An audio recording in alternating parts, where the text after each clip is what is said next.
Hi there and happy Easter Sunday to everybody. Going to do some very simple watercolours today which we're going to make into something special. So here we go. Okay, is that good? Okay, so you can see here what we're going to do. I've done some very simple green and blue abstract watercolours which I've stuck together to make a long horizon and make a kind of infinite long horizon, which I thought would be fun. I did have lots of spare bits which I have stuck together in a very abstract patchwork way. You know, there's no rules really, you can do whatever you want with them. So I'll show you what I did and you can do whatever you like. Okay, so what I've done first is I've done two long lines that are the same width apart, so they're about 8 centimetres, and my horizon line is halfway, so 4 centimetres is my horizon line. And then when I put them all together, they'll all be they'll all be able to match together.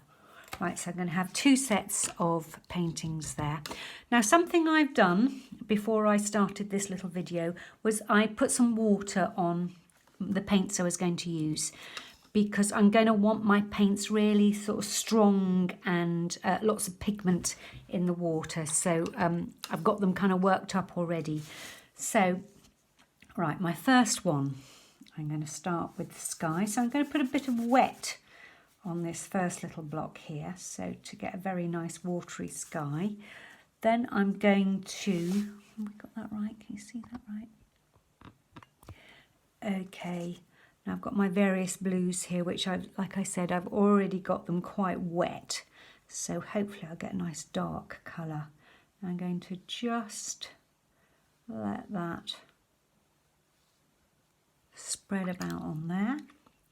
Now maybe a lighter colour blue, and hopefully I'm going to get some kind of bleeding effect. I'm going to press down with my whole brush, and I'm just going to leave it like that. I want the water to make the thing bleed together and do its own thing. So what you don't want to do is start to really blend, because then you lose the sort of magic of what happens with watercolour. Now I'm going to do a bit of green down here. Now we're making very simple abstract landscapes. So I've got a first bit of green there. Now I might put some darker green down here. Some blobs. Right down to my baseline. Now I might add to that one a little yellow dots. And you can see that sort of bleeding in. And I might even give them a little tiny little blocks into there, to give that a look as if it's got some trees. So that's number one done. Okay, let's start number two. Let's start with the green landscape here. What gave me the idea of doing this? I've got a friend who's stuck indoors, working from home on her computer all the time, just in a kind of attic bedroom, fed up looking at her screen all day. And I said, I could do you a little painting. What would you like? And she said, I just want to be looking at blue sky and green landscape. So I thought, right, blue and green. What could I do? So again, I'm playing here with a combination of all the greens I've got and all the blues I've got, adding little bits of yellow just to play around really. I've got a bit of white there as well. So really what I'm wanting people to do is, I'm making little dots, so I'm kind of patterning my blobs. What I'm doing is really playful. I am not trying to make this look like a landscape in any particular way. I'm having a really lovely time messing around with blue and green. I've got some dots. I'm going to use maybe some, this one here has got this gorgeous turquoisey Wow, look at that. Fantastic. Okay, and again, a little tiny few dots in there. All right, so that's 2. Let's do another.